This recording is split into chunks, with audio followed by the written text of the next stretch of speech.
All right, great. So here we are. I am live streaming. Hopefully this is going to work pretty well. I think I can close this tab. And all right, well, guys, thank you for watching this video. I have a big update for the Spanglish community. Well, I mean, it's, maybe not to be unexpected, but basically, I am planning on leaving. I'm planning on closing down the physical location of ours in Roma Norte, Mexico City, once again in early mid-December, so in less than a month. And then I'm planning on going back to the US. And well, there are some good things about this. Well, we won't have in-person events anymore. We won't have in-person classes. We won't have co-working anymore. But we will continue strong with online events, probably about 2 every week. Most of them, or if not all of them, will continue to be free. And I'm excited about that. And we'll continue with our online classes. We have native teachers of 11 different languages. So we'll continue with that. And maybe we'll even try something with online co-working. We'll see what we can do about that. The events, most likely I will be moving to Houston and living with my sister there and her kids. And actually, I'll start a meetup group there, and I'll promote our online events both in Houston and in Mexico City. So hopefully, we will see even larger and more fun online events, and we'll see a greater equilibrium between native English speakers from the US and native Spanish speakers from Mexico. So I'm very excited about that because I think the exchange will be more equal. And I'm planning on being there probably for the next 6 months minimum before coming back to Mexico City and reopening the space once again. So where is this all coming from? Why am I going to do this? Well, I published 8 online events, which are all free in November, as well as 8 in-person events with a 10-person limit and every precaution possible for COVID. And we've been seeing a decline in attendance for both online and in-person events. Our co-working space is not being very successful right now. Out of all of the classes we have 174 classes in November. Less than 5% of them are in person right now. So it just doesn't really make sense to keep paying the rent for this space. And thankfully, my landlord and I have come to an agreement. So I'm going to be able to leave. And I'm actually gonna probably pay storage for the space to basically keep it, so that he knows that I'm coming back, But where is this all coming from? Why am I going to be leaving? Well, because I don't see that things are going to get better anytime soon for the business in person, for the physical location business, for the in-person events. And I think things with the coronavirus, in terms of numbers of people infected with the virus, I think that's going to go up and up and up. And it's going to get much worse in that sense before it gets better. Now, obviously, we have some hope on the horizon. Well, first of all, I want to just call your attention to this study that was done in Iceland, where they found out that they actually did an antibody study on about 8% of the entire population of the country of Iceland, and they found out that about the death rate, the mortality rate of coronavirus is about 3 times the rate of the seasonal flu. And I did my own analysis on this a couple of months ago, and I found something similar, if anything, possibly even less. This is kind of, I'm not giving you much explanation for this, but basically I found the same data with that analysis. So that's number one. That's bad. That means that for as many people as we were expecting to die from the flu and pneumonia in a normal year, it's probably going to be about 4 times as many people this year. So that's a lot of extra deaths, but it's also not an insanely large number. The second good piece of news is that the US is supposedly developing vaccines, which are very effective. We have one for 90% effectivity and another one that's 95% effective. And supposedly they will be starting to inoculate medical personnel in the US in December, and then starting to inoculate the most at-risk people in the country in January.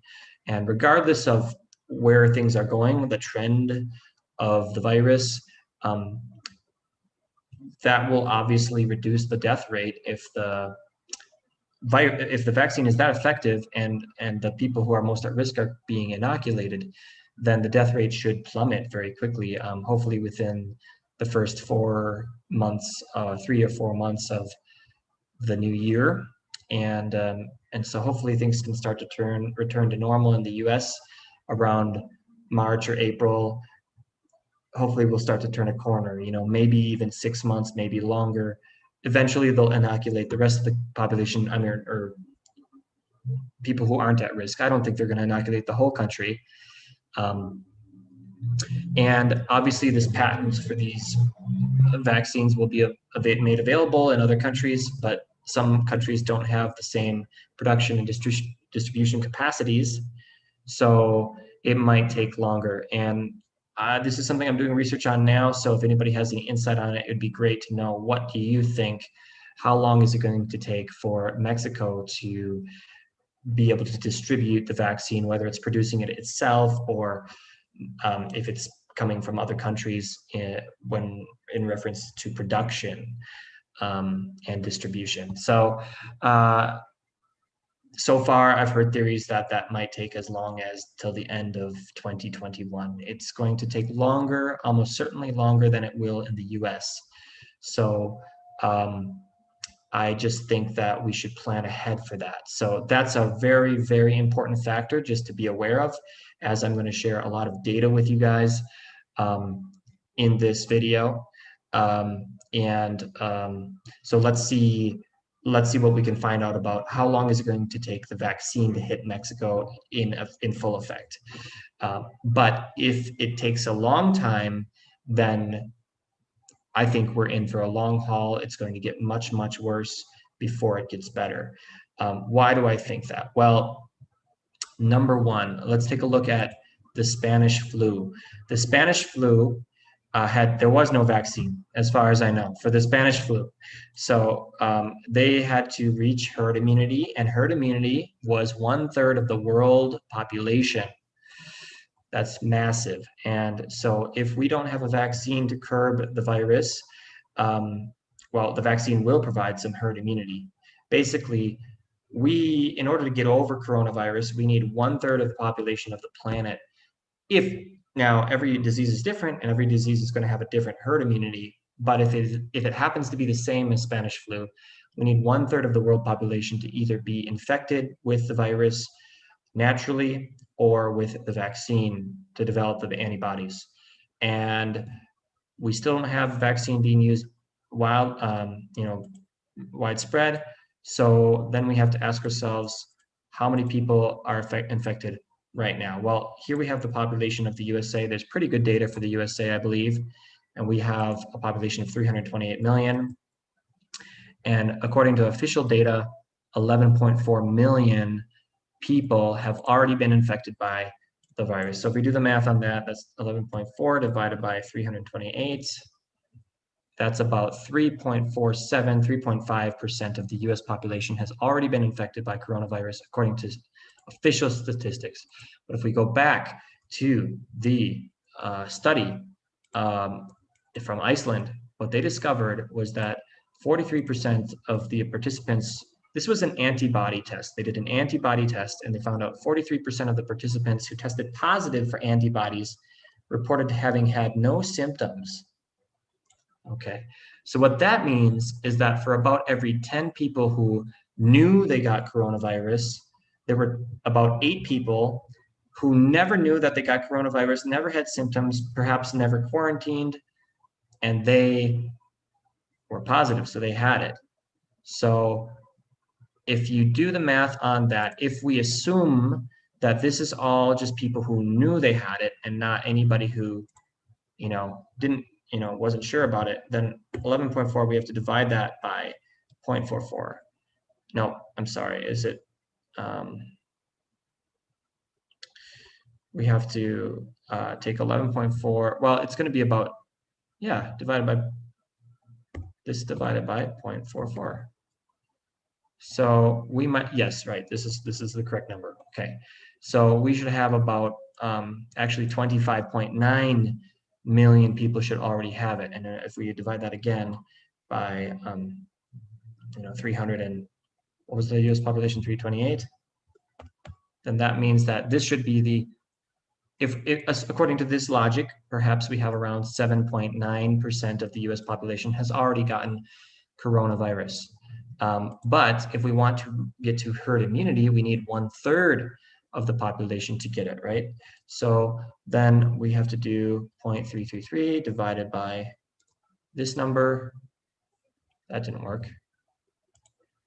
The number was 0.0789. No, we need, well, 1/3, in any case, it was 25.9 million, but one-third of 328, okay, 328 divided by 3, oh my gosh, 328 divided by 3 equals, oh my gosh, 328 divided by 3, 109, divided by, it was 25.9. So we divide that by 25.9. So we need to basically multiply the number of people who have been infected already by 4.2. So we're only a quarter of the way to herd immunity if we're trying to get to the same herd immunity that we would expect from the Spanish flu. Well, we're only a fifth of the way. Wait, we're only a quarter of the way. Yes, we need to multiply it by 4.22. Okay. Sorry for the confusion. Okay. So then if we look back at this graph again, this degree of increase is about 20%, a little less probably. But if we assume it's about 20% and we continue that, and the area of the graph is 11.4 million. If we need that to multiply by 10, then that's going to go on and on and on, and it's going to be about 19 months total. Okay. So we're at 6 months right now. So that's another 13 months. That's over a year. But if we're in reality double what we actually think, or close to double, then it's probably going to be about half of that. So let's say we say 19 divided by 0.44 again. No, 19 times 0.44. We should actually be at about 8 months. You know what? I'm getting confused. But the thing is, I did this math before, but now I'm not sure if I factored in the, the fact that, anyway, we needed to be about 19 months to get to 1/3 of the population. And we're at 6 months. So it will take a long time to get all the way there. But I think if I was preparing this data now, and now I think I've missed it. But all right, well, I guess I'm going to have to do the math here for you in front of you. Okay, so if this is 6 months, okay, and the degree is 20, then the way we do that, where this is going to be very technical. Okay, so the degree is 20, that's A, and this is 6 months, that's B, right? Okay, so let's take a look at that. That's 20, and B is 6 months. We calculate. So then that gets us to an area of 6.21, okay, which is the 11 million. And then the height of the graph is 2.07, okay. And what are we looking for? What we want to do is we want to figure out how are we going to get to 10 times. What we want is, okay, we want to assume that this is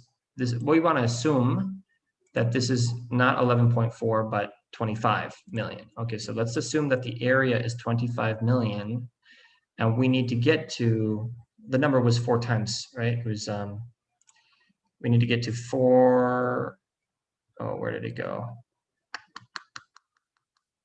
4.22. So we need to multiply this by 4.22. So basically we put the area back in, but keep the same degree and see what B will be. So 6.21 times 4.22 equals, it's going to history again. Okay, it's 26.2. Okay, so we want that to be the area, and we want B, no, we want A to be 20%. Okay, and that puts us at B is going to be 12 months. There we go. Okay, sorry about that. So therefore, we're at 6 months, but basically to get to herd immunity, we have to be at 12 months. And so that means we're halfway there, according to, we're a quarter of the way there in terms of numbers, but we're halfway there in terms of time, because obviously the graph is going up, so it's graduating. So we'll get there sooner. So it's another 6 months ahead of us to get to herd immunity. And it's going to take maybe 4 months to even start inoculating the most at-risk people. That's for the US. That's for the US. So, but you see the trend of this graph? You see the trend of this graph? It's going up and up and up. We have our first wave. The second wave is more than double the size of this wave. And in the US, we're starting to see certain cities the hospitals are becoming overrun. There's not enough beds, and they're turning people away and that sort of thing at this rate. But if this is going to go up and up, we see it's got peaks and valleys. So for that reason, I suspect that the third wave will be bigger than this one, and then perhaps the fourth wave will be similar to this size. And so at that point, we're already going to start going down. And each wave takes, almost 3 months to do. So it's going to take some time. Because the trend is not going to be a perfect 20%. Actually, it's going to go up and then it's going to go down. So it's going to take longer than 6 months to get to the complete other side. This is so confusing. It's like, it's hard for me to even understand it, to explain it, but I do have it all in my head, and I'm not doing a great job of explaining it. I'm sorry. I don't have all the data. It's just pretty complicated.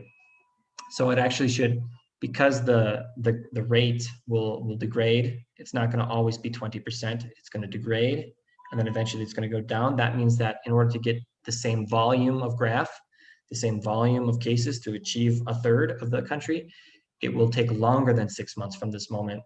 But the good news is that at some point within those 6 months, it'll degrade enough that we're now on a downward trend. That's what I'm trying to say. But before we get to that downward trend, we have to first go up quite a bit more. So that's the US. I want to get back to Mexico, though, because here in Mexico, the population of Mexico is 126 million, and supposedly there's only 1 million cases. So remember, the US has officially about 3% of the population has been infected, but it's probably closer to 7%. Well, in Mexico, supposedly less than 1% of the population has been infected, but it's probably, the data is not as accurate. It's probably a bit bigger. It's probably a bit larger. So Mexico's even further from reaching herd immunity than the US is, and it's probably going to take them longer to get the vaccine. So we see this trend where we were going up and supposedly it's going down. I don't know what this is all about. This seems very fishy to me. I know they just instituted some new regulations just the other day, not a very big serious change, but supposedly we're going to go into the red semáforo, the red stoplight, in the next few days. And they're going to really lock down everything. But really all that's going to do is delay. All it's going to do is delay, because they're going to have to go back into orange again. And they're going to go to red, orange, red, orange, red, orange, as long as it takes until we get to herd immunity. But there's nothing that we can do to stop it except for a vaccine. And the trend is going to go up. The virality of it will continue to go up. So and they can't. This country cannot afford to stay in the red forever because it's absolutely terrible for the economy. So this is what I'm concerned about. This is the data that I'm going off of to project and predict that Mexico's in for a rough ride, and um, it's going to take a long time, maybe up to 9 months or even a full year before we even see the trend start going back down again in Mexico, unless the vaccine is able to come sooner. And before we get to that downward trend, we have to continue this upward climb. If you know anything, I've been here. I was here at the beginning of the virus. I'm here now. And if you know anything about how people have been acting in the virus, people are pretty cautious about it, and people are hunkering down in their homes. And if I might be so bold, it seems to me from what I've observed in Mexican culture, in times of crisis, people tend to cling to their families. And so if you're a foreigner here living, especially if you're a foreigner here living alone, I'm not sure if it's the best idea, because there are obviously exceptions, but it might be difficult for you to find people to socialize with and not be completely entirely alone during this time. So you need to find friends, whether Mexican or foreigner friends, that you can either live with or create a pact to, hey, these three friends, we allow ourselves to continue to see each other, but we keep each other informed about whatever symptoms we might have. Let's be honest here. Let's be real here. It is not healthy to live alone, to be alone for such a long period of time. If this really is as bad as I think it might become, if we're going to be in fair, going back and forth between red and orange for the next 9 to 12 months in Mexico, try to establish those relationships that you can count on. And if you can't find them, maybe you don't want to stay here. And for those Mexicans who are here, try to lend a helping hand to those people who live alone, or who are alone, or who could be feeling very alone right now. But also, very importantly, my question for you is: Are you ready? Are you ready for the next year, or the next 9 months? Hopefully, the next 6 months, or the next 12 months, whatever it takes. Are you ready socially? Are you ready economically? Are you ready in all of the ways that you need to be ready? I personally, don't think we should have so much fear over the virus, but unfortunately, yes, people are dying, but there's also this economic effect and the social effect, and a lot of people are isolating. So, my encouragement to you is, don't completely isolate. You're going to have to take precautions, but choose a few friends that you have an agreement with, that you're limiting your contact to a limited number of friends, but you do allow yourself to see those people, taking precautions, keeping each other updated about any symptoms. If there is ever a possible exposure, taking personal responsibility for contact tracing, keeping in touch with those you may have been exposed by and those you might have exposed, and just being as open and transparent and communicative as possible. And also, just how are we going to socialize? How are we going to socialize in these next 12 months? So even if I go to the US, my heart is in Mexico. My heart is in both places. My heart is there for everybody I've ever met and, gotten to know in this community. So I plan to continue organizing online events, and hopefully that will help. And if you guys are interested in organizing your own events, I can help you with that. We can all organize events together and try to keep things going. Maybe we can have something every single day, just so that everybody has an opportunity to continue socializing online. And hopefully that will help us to get through this. So I know this was a little bit convoluted. I know it was very long, but I do appreciate you. Let me turn off this share. I should just go straight to me. I do appreciate you watching this. And these are just predictions, so you have to take it with a grain of salt. I would love to hear your thoughts if anybody else has any data. One of my best friends has actually been interviewed by many, many news organizations in both Mexico and even in the US, because she is a scientist who specializes in this kind of things. So, in these kinds of things. And she actually corroborated a lot of what I said, and she believes it's going to be a long haul for Mexico as well. I told her I think it's going to be 9 to 12 months, and she said, yeah, I think that's about right. So there is some corroboration with what I'm saying, but nobody can know the future. I know the Mexican attitude tends to be very positive. You want to try to think very positive, and of course you want to be positive and make the most of the situation. There's no reason why we should go insane. There's no reason why we should really hate our lives or anything. We can make the most of this time. There's a lot we can do to take advantage of in this time, but I personally think we also need to be realistic.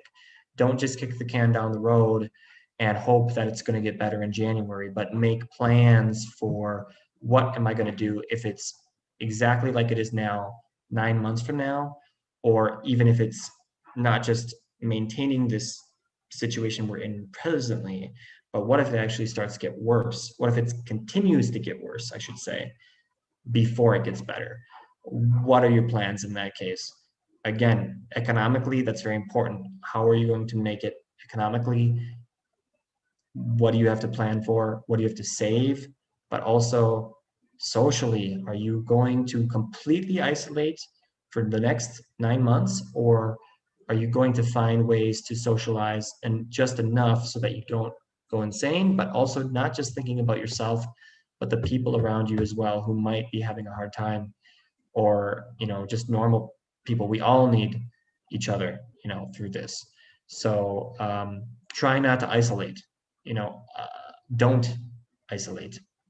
Whether you decide to do everything online, you can get online every single night and get online with your friends and play a game, or just have a chat or do a watch party. There's a lot of things we can do together in the community and that you can do in your own private friend groups. Don't give up. Don't just give in to just perpetually watching Netflix every night. Hopefully you start reading a little bit more, because that's, then you'll be away from the screen. I know screens are fatiguing and it's a lot to watch a screen all day long, but there are things we can do to just keep in touch, and I think it's necessary. So